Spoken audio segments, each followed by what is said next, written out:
Hello everyone, welcome to PW only IAS. दोस्तों, आज के न्यूज़पेपर में एक बहुत ही ज़्यादा दुखद खबर हमें यहाँ पे देखने को मिल रही है। आई एम वेरी श्योर आप सबने इस न्यूज़ के बारे में ऑलरेडी सुन भी लिया होगा। दोस्तों, एक एयर इंडिया की फ़्लाइट थी जिसमें टोटल आपको 242 लोग देखने को मिलते हैं, जिसमें 230 पैसेंजर्स थे एंड आपको 12 यहाँ क्रू मेंबर्स देखने को मिलेंगे। वो अहमदाबाद में यहाँ पे क्रैश हुई। दोस्तों, ये जो फ़्लाइट थी ये अहमदाबाद से लंदन जा रही थी एंड ऐसा बताया जा रहा है कि जैसे ही उस फ्लाइट ने टेक ऑफ किया, साथ ही उसमें कुछ दिक्कत आ गई एंड उसी समय के ऊपर यहाँ पे फ्लाइट एक क्रैश होती हुई देखने को मिलती है। अब जो पायलट्स थे उन्होंने टेक ऑफ के जस्ट बाद ही मेडे अलर्ट यहाँ पे इशू किया, बट उसके बाद यहाँ पर उनके साथ कोई भी कांटेक्ट नहीं हो पाया। ऐसा बताया जा रहा है कि इस फ्लाइट के अंदर total 169 Indians, 53 British and 7 Portuguese और एक कैनेडियन थे। और इनमें से केवल एक ऐसे पैसेंजर हैं जो यहाँ पे सरवाइव कर पाए हैं, जो कि एक ब्रिटिश नेशनल थे। साथ ही साथ गुजरात के former chief minister Vijay Rupani जी, उनकी भी इस हादसे में एक दुखद डेथ हमें यहाँ पे देखने को मिल रही है। अब इम्पॉर्टेंट बात दोस्तों ये बन जाती है कि आने वाले समय में एक प्रॉपर इन्वेस्टिगेशन हो, ये देखा जाए कि जो फ्लाइट है वो कितनी ज़्यादा सेफ थी या क्या इशू आया इस फ्लाइट के रिगार्डिंग, वो सारी चीज़ों के रिगार्डिंग प्रॉपर इन्वेस्टिगेशन हो पाए, ताकि आगे कभी भी ऐसा हादसा हमारे सामने ना देखने को मिले। एंड इनफैक्ट एक दुखद खबर ये भी है कि ये जो फ्लाइट है दरअसल में जो मेडिकल कॉलेज था साथ में बीजे मेडिकल कॉलेज, वहाँ पे जाके उनके हॉस्टल मेस के पास जहाँ पे क्रैश करती है एंड इस वजह से कुछ एमबीबीएस स्टूडेंट्स की भी यहाँ पे डेथ मारे जाने की कुछ खबर यहाँ पे देखने को मिल रही है। तो बहुत ही एक दुखद घटना हमारे पूरे देश के लिए हमें ये देखने को मिल रही है। दोस्तों, डेट है आज की 13 जून 2025 एंड आप सभी का स्वागत है आज के प्रीलिम बूस्टर न्यूज़ डिस्कशन में। स्टार्ट करने से पहले मैं आप सबको बता दूं कि अगर आपको इस सेशन की पीडीएफ चाहिए तो आप मेरे Telegram channel Rishabh Sharma sir PW यहाँ पे जाके इसकी पीडीएफ को डाउनलोड कर सकते हैं। चलिए स्टार्ट करते हैं। पहला जो टॉपिक हमें डिस्कस करना है वो है क्रॉप पिक स्कीम के बारे में। देखो, दो वर्ड ना, एक है क्रॉप और एक है पिक। अगर आप इन दोनों को कंबाइन कर दोगे वो जान जाएगा CROPIC. What does it mean? इसकी फुल फॉर्म है collection of real time observation and photo of crops. देखो, क्रॉप्स की फोटो लेनी है। क्यों लेनी है क्रॉप्स की फोटो? देखो, आप लोग जानते होंगे हमारे पास एक स्कीम है, प्रधानमंत्री फसल बीमा योजना।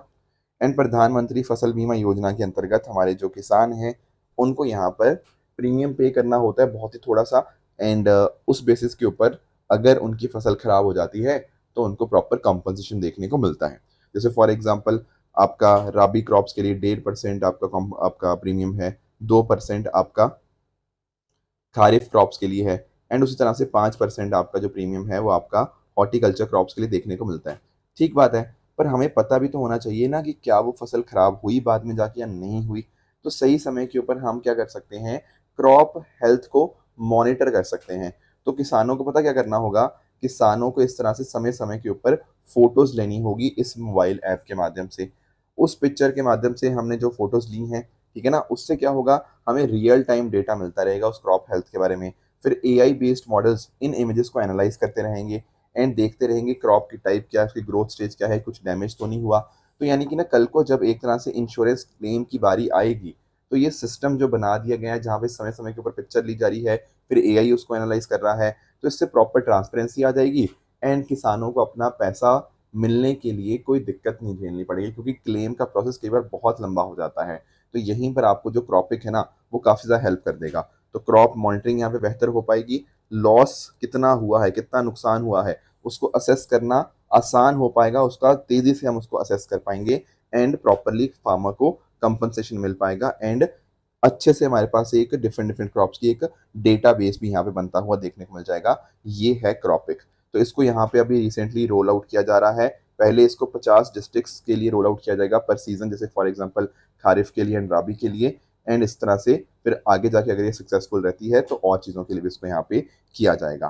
तो ध्यान रखना, हमारा प्रधानमंत्री फसल बीमा योजना के अंदर ना एक फंड है, fund for innovation and technology, उसका इस्तेमाल यहाँ पे किया जाएगा। अभी के लिए इसका जो 825 करोड़ का इस पर्टिकुलर फंड का आउटले है, अलग अलग टेक्नोलॉजीज के लिए इस्तेमाल होता है। तो इसी फंड का इस्तेमाल हम क्रॉपिक के लिए यहाँ पे इस्तेमाल करेंगे। नेक्स्ट आते हैं अगले टॉपिक पे। Lokpal of India adopts a new motto. देखो, लोकपाल का नया मोटो जो हमें देखने को मिल रहा है, that is empower citizen, expose corruption. अब आप सब लोग लोकपाल के बारे में जानते होंगे। लोकपाल हमारे देश के लिए बहुत बहुत ज़्यादा इंपॉर्टेंट हो जाता है, क्योंकि करप्शन को रोकने के लिए ये बहुत इंपॉर्टेंट आपकी एक बॉडी आपको यहाँ पे देखने को मिल जाएंगी। जैसे फॉर एग्जांपल, आप सब लोगों ने अपने एथिक्स के अंदर प्रिवेंशन ऑफ करप्शन एक्ट के बारे में सुना होगा, राइट। अब किसी ने करप्शन करी है, उन करप्शन कंप्लेंट्स के ऊपर एक तरह से इंक्वायर करना, या फिर लेट्स से सीबीआई या और एजेंसीज को इन्वेस्टिगेशन के लिए ऑर्डर करना, ये सारे आपके लोकपाल के काम हमें यहाँ पे देखने को मिल जाते हैं। एंड इनफैक्ट आप नोटिस करोगे कि यहाँ पर ना आपके कवरेज बहुत वाइड है। जैसे फॉर एग्जांपल, एमपीज जो होते हैं, मेंबर ऑफ पार्लियामेंट, आपके मिनिस्टर्स हो गया, आपके और ऑफिशियल्स हो गया, आपके जैसे पब्लिक सेक्टर अंडरटेकिंग पीएसयू के ऑफिशियल हो जाते हैं, एनजीओज हो गया, ऑटोनमस बॉडीज हो गया, वो सबको यहाँ पे देखता है। हालांकि क्वेश्चन पता क्या है कि क्या प्रधानमंत्री भी इसके अंतर्गत आते हैं? द आंसर इज यस, ये प्रधानमंत्री जी को भी कवर करता है। बट अगर कोई मुद्दा नेशनल सिक्योरिटी का है, एटॉमिक एनर्जी का है, इंटरनेशनल रिलेशन का है, वो मुद्दे कवर नहीं होते। उसके अलावा प्रधानमंत्री जी के द्वारा भी अगर कोई करप्शन करी गई है ना, तो यहाँ पे वो लोकपाल उसको यहाँ पे देख सकता है। ठीक है, तो यहाँ पे इसका नया मोटो क्या है? Empower citizen, expose corruption. तो थोड़ा सा और हम लोकपाल के बारे में जानने की कोशिश करते हैं। लोकपाल दूसरे में एक स्टैट्यूटरी बॉडी है जिसको एस्टेब्लिश किया था under the Lokpal and Lokayukta act of 2013। यहाँ पर आपके एक चेयरपर्सन होते हैं एंड अप टू 8 मेंबर्स यहाँ पे देखने को मिल जाएंगे, जिनमें से कम 50% आपके जुडिशियल मेंबर्स होते हैं। साथ ही साथ जो इसके 50% मेंबर्स होंगे, they should belong to schedule caste, schedule tribe, OBC, minorities या वुमेन, इस पर्टिकुलर सेक्शन को बिलोंग करने चाहिए। साथ में आप नोटिस कर पाओगे यहाँ पर ना दरअसल एक सिलेक्शन कमेटी होती है जिसमें 5 मेंबर्स होते हैं। एक हो गए प्रधानमंत्री जी जो कि चेयरपर्सन होंगे इस कमेटी के, फिर लोकसभा के स्पीकर, लोकसभा के लीडर ऑफ अपोजिशन हो गया, चीफ जस्टिस या उनके द्वारा कोई जज नॉमिनेट किया जाता है, और एक एमिनेंट जूरिस्ट होते हैं in the eyes of the president. ये 5 लोग मिलकर डिसाइड करते हैं कि कौन यहाँ पर लोकपाल होना चाहिए, तो उनका सिलेक्शन कमेटी होती है। एंड जो ये कमेटी डिसाइड करती है, फिर अकॉर्डिंगली प्रेसिडेंट यहाँ पे उसको अपॉइंट कर देते हैं। जो मेंबर्स होते हैं वो 5 साल का समय सर्व करते हैं, या until the age of 70 years, जो भी पहले आ जाए। एंड साथ ही साथ इनको प्रेसिडेंट जी के द्वारा ही केवल रिमूव किया जा सकता है, वो भी सुप्रीम कोर्ट की इंक्वायरी के बाद। इसके अलावा अगर हम बात करें तो इनके पास सुपरिटेंडेंस एंड डायरेक्शन की पावर होती है। जैसे फॉर एग्जांपल, किसी इन्वेस्टिगेशन एजेंसी को बोलना हो कि आप इन्वेस्टिगेशन कीजिए, जैसे फॉर एग्जांपल सीबीआई, तो वो सब भी यहाँ पे कर सकते हैं। प्लस साथ ही साथ यहाँ पे 16 जनवरी 2025 को ही इन्होंने अपना पहला फाउंडेशन डे यहाँ पे सेलिब्रेट किया। बाकी आज के समय के ऊपर जो आपको चेयरमैन देखने को मिलेंगे लोकपाल के, that is justice Ajay Manikrao Khanwilkar. ठीक है ना, तो ये कुछ बातें थी लोकपाल के बारे में जो आपको यहाँ पे पता होनी चाहिए। अगले टॉपिक पे दोस्तों आते हैं, संत कबीर दास बर्थ एनिवर्सरी के बारे में थोड़ा सा अंडरस्टैंड करने की कोशिश करते हैं। दोस्तों, हमारे देश के अंदर 11 जून को यहाँ पे संत कबीर दास एनिवर्सरी सेलिब्रेट करी गई। ये उनकी 648th बर्थ एनिवर्सरी थी। और आप नोटिस कर पाओगे कि इनकी जो जयंती होती है वो सेलिब्रेट की जाती है ऑन ज्येष्ठ पूर्णिमा तिथि पे। थोड़ा सा इनके बारे में जानने की कोशिश करते हैं। दोस्तों, इनका जो जन्म था वो वाराणसी उत्तर प्रदेश के अंदर हमें देखने को मिलता है। 15th सेंचुरी के अंदर ये बहुत ही important poet, saint and social reformer के तौर के ऊपर जाने जाते हैं। प्लस साथ ही साथ ऐसा माना जाता है कि इनका जन्म 1440 में हुआ था एंड इनकी जो डेथ थी वो 1518 के अंदर हमें देखने को मिल जाती है। ये निर्गुण सेंट थे। निर्गुण सेंट का मतलब जो फॉर्मलेस गॉड के अंदर बिलीव करते हैं। ठीक है ना, उसका कोई आकार नहीं है। जैसे इवन गुरु नानक देव जी भी निर्गुण भक्ति के ही यहाँ पे थे, उनका भी फॉर्मलेस गॉड के अंदर ही यहाँ पे बिलीव था। प्लस साथ ही साथ आप नोटिस कर पाओगे संत कबीर दास जी की जो टीचिंग्स हैं वो बहुत ही अच्छी हैं। जैसे फॉर एग्जांपल इक्वालिटी के अंदर ये बिलीव करते थे। Plus at the same time अलग अलग धर्मों के बीच में किस तरह से साथ में रहा जाता है, स्पिरिचुअलिटी, वो सारी चीज़ें इनके अंतर्गत थी। प्लस रिलीजन के रिगार्डिंग इनकी क्रिटिकल थिंकिंग थी कि कुछ अगर खराब चीज़ें हैं रिलीजन के अंदर, राइट, उनको यहाँ पे हम हटा सकते हैं। बाकी आप नोटिस कर पाओगे आज के समय भी इनकी जो टीचिंग्स हैं वो बहुत इंपॉर्टेंट है and they continue through Kabir Panth. And Kabir ji को हिंदूज भी और मुस्लिम भी बहुत ही ज़्यादा उनसे इंस्पायर होते हैं, उनकी टीचिंग्स को यहाँ पे फॉलो करते हैं। कबीर जी के जो गुरु थे वो थे हिंदू भक्ति लीडर रामानंद जी, जो कि फाउंडर थे रामानंदी संप्रदाय के। ठीक है, संप्रदाय के। ठीक है, प्लस साथ ही साथ इनकी जो टीचिंग्स हैं उन्होंने भक्ति मूवमेंट के अंदर बहुत बहुत इंपॉर्टेंट रोल यहाँ पे प्ले किया। इन्होंने कास्ट डिस्क्रिमिनेशन के अगेंस्ट अपनी बात उठाई। Plus at the same time जो खराब रिचुअल्स थे उनको यहाँ पे डिस्करेज किया एंड लोगों को बोला कि आप एथिकल लिविंग के ऊपर यहाँ पे फोकस करें। कुछ और फैक्चुअल चीज़ें जो हमें हिस्ट्री पर्सपेक्टिव से पता होनी चाहिए वो ये है कि इनकी जो पोइम्स थी वो साधु करी, जिसको हम लोग पंचमेल खिचड़ी के नाम से भी जानते हैं, उसमें कंपोज हुई। एक्चुअल में ना ये एक मिक्सचर था जिसमें खड़ी बोली, ब्रज, भोजपुरी, मारवाड़ी, अवधी, इन पांचों का एक तरह से मेल था। तो इनको यहाँ पे उन्होंने इस लैंग्वेज के अंदर अपनी बातें यहाँ पे कही हैं। Plus at the same time उनके इम्पॉर्टेंट वर्क जैसे मोर हीरा हिरेल के बेचारे में, ये आपका प्योर भोजपुरी के अंदर आपको यहाँ पे देखने को मिल जाता है। अब आप लोग जानते होंगे कि कबीर जी के द्वारा बहुत सारे दोहेज यहाँ पे बताए गए, आप लोगों को पता भी होगा, जैसे बुरा जो देखन मैं चला बुरा ना मिला कोई, जो मन खोजा आत्मा तो मुझसे बुरा ना कोई, ये कबीर जी का ही दोहा है। उस तरह से काल करे सो आज करे सो अब, पल में परले होएगी बहुरी करेगा कब, एंड इनफैक्ट पोथी पढ़ पर जग मुआ, पंडित भय ना कोई, ढाई अक्षर प्रेम का पढ़े सो पंडित होए। आप सबने ये सब चीजें सुनी होंगी। ये सारे जो दोहे हैं ना ये कबीर जी के ही हैं। इसके अलावा अगर हम बात करें भजन्स की, तो बहुत सारे भजन्स भी इन्होंने यहाँ पे इस तरह से लिखे, ठीक है। इनकी राइटिंग्स हिंदी में भी हैं, ठीक है ना। बाकी आप नोटिस कर पाओगे कि कबीर जी की पोइट्री थी, ठीक है ना, तो डेफिनेटली उसकी जो थीम थी वो लविंग डिवोशन टू गॉड ही हमें यहाँ पे देखने को मिलती है। एंड इनके कुछ इंपॉर्टेंट वर्क्स जो थे ना वो अलग अलग बुक्स में पाए जाते हैं, जैसे फॉर एग्जाम्पल कबीर बीजक, कबीर परछाई, सखी ग्रंथ, आदि ग्रंथ जो कि अपने आप में सिक्स स्क्रिप्चर है, वीर ग्रंथावली राजस्थान के अंदर आपको देखने को मिल जाएगा, एंड अनुराग सागर। तो ये कुछ इंपॉर्टेंट चीज़ें थी कबीर जी के रिगार्डिंग जिनके बारे में हमें पता होनी चाहिए। एंड इनकी बहुत सारी वर्सेस जो थी वो अर्जन देव जी के द्वारा कलेक्ट करी गई एंड उनको गुरु ग्रंथ साहिब जी के अंदर यहाँ पे इंक्लूड किया गया। बाकी इसके अलावा जो सतगुरु ग्रंथ साहिब है संत गरीबदास जी की, कबीर सागर है धर्मदास जी की, उनके अंदर भी इनके इंपॉर्टेंट वर्क्स हमें यहाँ पे देखने को मिल जाते हैं। नेक्स्ट आते हैं अगले टॉपिक की तरफ, दैट इज पासेक्स के बारे में थोड़ा अंडरस्टैंड करने की कोशिश करते हैं। दोस्तों पासेक्स जो है ना वो एक नेवल एक्सरसाइज है जो कि कंडक्ट होती है between the Indian navy and आपका यूनाइटेड किंगडम्स रॉयल नेवी। तो इस बार की जो पासेक्स एक्सरसाइज हमें देखने को मिली वो आपको अरेबियन सी के अंदर यहाँ पे देखने को मिली। अब भारत की तरफ से यहाँ पर आप नोटिस कर पाओगे एक तो थी स्टेल्थ फ्रिगेट आईएनएस टबर, ठीक है ना। ये जो स्टेल्थ फ्रिगेट होती है ना, स्टेल्थ का मतलब ये होता है कि उसको डिटेक्ट करना अपने आप में बहुत ही मुश्किल होता है। जैसे फॉर एग्जांपल आपके अलग अलग सेंसर्स हैं, इंफ्रारेड सेंसर, रडार सेंसर, सोनार सेंसर्स, तो वो स्टेल्थ फ्रिगेट्स को यहाँ पे डिटेक्ट नहीं कर पाते। तो इसका बहुत इंपॉर्टेंट रोल यहाँ पे बन जाता है। उसके अलावा अगर हम बात करें सबमरीन, सबमरीन्स तो आप जानती होंगे ये अंडर वाटर काम करती हैं, इसीलिए इनको भी डिटेक्ट करना मुश्किल होता है। एंड लास्ट अगर मैं बात करें ना तो एक थी मैरीटाइम पेट्रोल एयरक्राफ्ट जो कि है P8I। मैरीटाइम पेट्रोल एयरक्राफ्ट का काम एक तरह से ये रह जाता है कि जैसे मैरीटाइम सर्वेलेंस के अंदर काम आ गया, एंटी सबमरीन वॉरफेयर के अंदर काम आ गया। तो ये सारी चीज़ें भारत की तरफ से यहाँ पे रिप्रेजेंट होती हुई देखने को मिली। बाकी यूनाइटेड किंगडम की बात करें तो यहाँ पर आपका कैरियर स्ट्राइक ग्रुप जो था उसमें इंक्लूड था HMS Prince of Wales and frigate थी एक HMS रिचमंड, ठीक है ना। तो इस तरह से जब दोनों देशों ने नॉर्थ अरेबियन सी के अंदर ये नेवल एक्सरसाइज करी, इससे कहीं ना कहीं आपस में शेयर कमिटमेंट्स, ठीक है ना, बेस्ट प्रैक्टिस को शेयर करना एंड साथ साथ maritime stability, sea line of communication को सिक्योर करना, ये सारी चीज़ें हमें इंडो पैसिफिक रीजन के अंदर होती हुई देखने को मिलती हैं। नेक्स्ट आते हैं अगले टॉपिक पे, that is blue NDC challenge. I am sure आप लोगों को एनडीसीज नेशनली डिटर्मिन्ड कंट्रीब्यूशन के बारे में पता होगा, है ना। हमारे भी भारत के एनडीसीज हमें यहाँ पे देखने को मिल जाते हैं। ये दरअसल में ना आप इनको नोटिस करना, जैसे नेशनल डिटर्मिन्ड कंट्रीब्यूशन का मतलब ये होता है कि एक देश की तरफ से कुछ कमिटमेंट करी जाती है। जैसे फॉर एग्जांपल भारत ने अपना पहला नेशनल डिटर्मिन्ड कंट्रीब्यूशन यहाँ पे 2015 में सबमिट किया था, फिर 2022 में उसको यहाँ पे अपडेट किया। बेसिकली फोकस ये है कि हमारे जो कमिटमेंट्स है पेरिस एग्रीमेंट के लिए, साथ साथ हम UNFCCC के यहाँ पे सिग्नेटरी भी हैं, तो हम अपनी तरफ से कहते हैं कि हम ये चीज़ अचीव करने की यहाँ पे कोशिश करेंगे। एंड आप नोटिस कर पाओगे जब हमारे प्रधानमंत्री जी COP26 में ग्लासगो यूके जाते हैं तो 5 बातें यहाँ पे कह के आते हैं जिनका नाम है पंचामृत।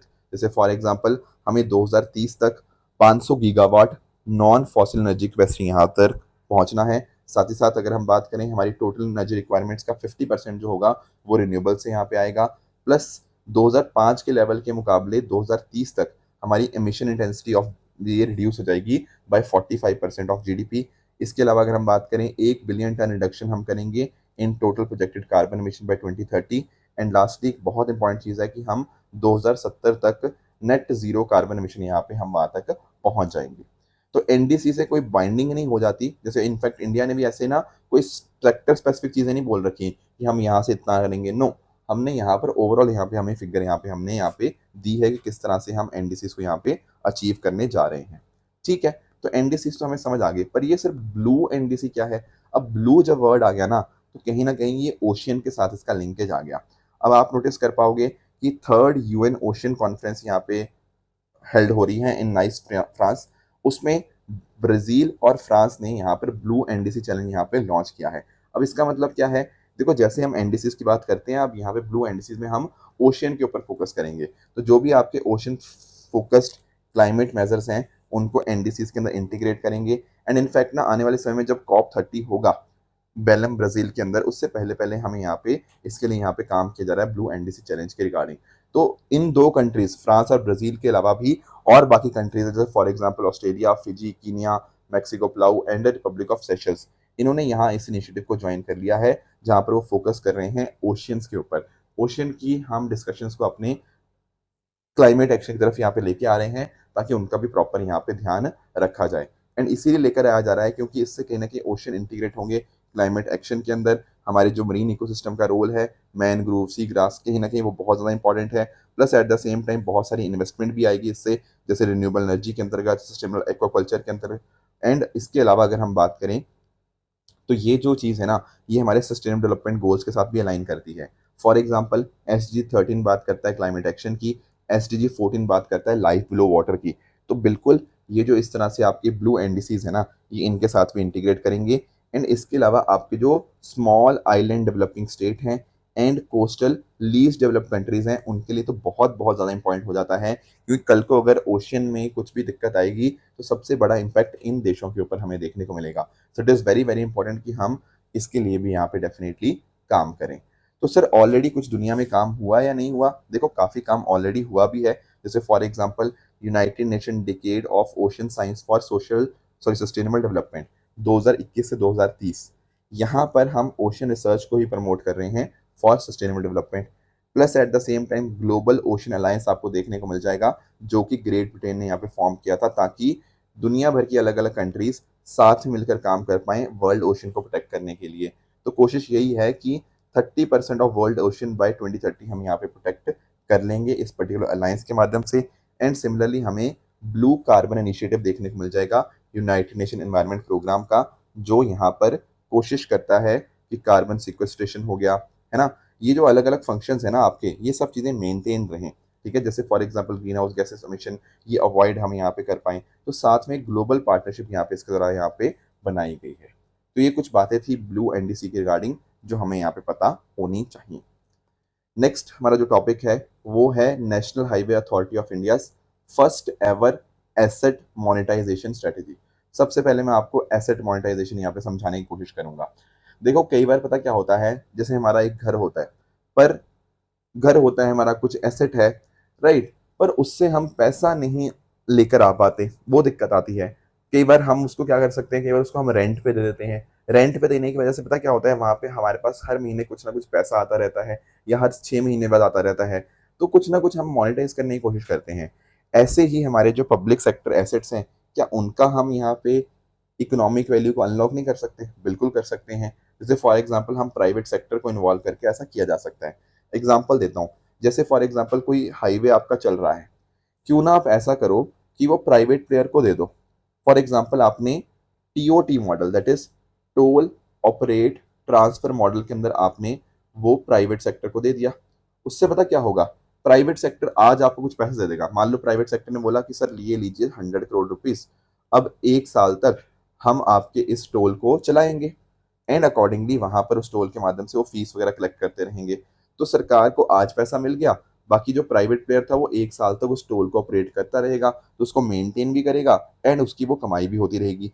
तो यहाँ पे सरकार ने क्या कर लिया, अपने एसेट को एक तरह से मोनेटाइज कर लिया, कि आपने अपने अंडर यूटिलाइज पब्लिक एसेट को कहीं ना कहीं लीज के माध्यम से, कंसेशन या इन्वेस्टमेंट ट्रस्ट के माध्यम से आपने अपने एक सोर्स ऑफ रेवेन्यू की तरह उसको यहाँ पे क्रिएट कर लिया। और जब ये पैसा आएगा, इससे आप बहुत सारा अच्छा इंफ्रास्ट्रक्चर बना सकते हो, अपने एसेट की मैनेजमेंट में एफिशिएंसी ला सकते हो, क्योंकि प्राइवेट सेक्टर शायद ज़्यादा अच्छे ढंग से उसको मैनेज कर पाएगा, और उससे पब्लिक फाइनेंसिस के ऊपर भी जो बर्डन है वो काफ़ी हद तक कम हो जाएगा। ऐसे बहुत सारे मॉडल्स हो सकते हैं। टोल ऑपरेट ट्रांसफर मैंने आपको समझाया ही।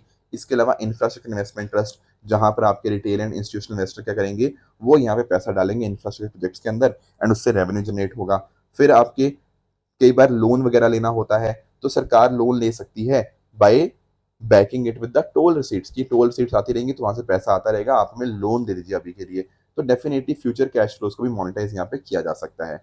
तो ऐसा ही काम यहाँ पे नेशनल हाईवे अथॉरिटी यहाँ पे करने जा रहा है। उसने पहली अपनी asset monetisation strategy for the road sector यहाँ पे रिलीज करी है, जहां पर पैसा जनरेट किया जाएगा using the public private partnership model. तो इससे हमारे हाईवेज का हम इकोनॉमिक वैल्यू अनलॉक कर पाएंगे, प्राइवेट सेक्टर का इन्वेस्टमेंट बढ़ेगा एंड अच्छा खासा पैसा यहाँ पे इनको मिलता रहेगा। तो कोशिश यही है कि अपने एसेट की वैल्यू मैक्सिमाइजेशन हो प्लस ट्रांसपेरेंसी हो, क्योंकि it is very very important कि जो पैसा इन्वेस्ट कर रहा है उनके प्रॉपर डेटा मिले एंड साथ में ही इन्वेस्टर बेस भी यहाँ पे इंक्रीज होगा।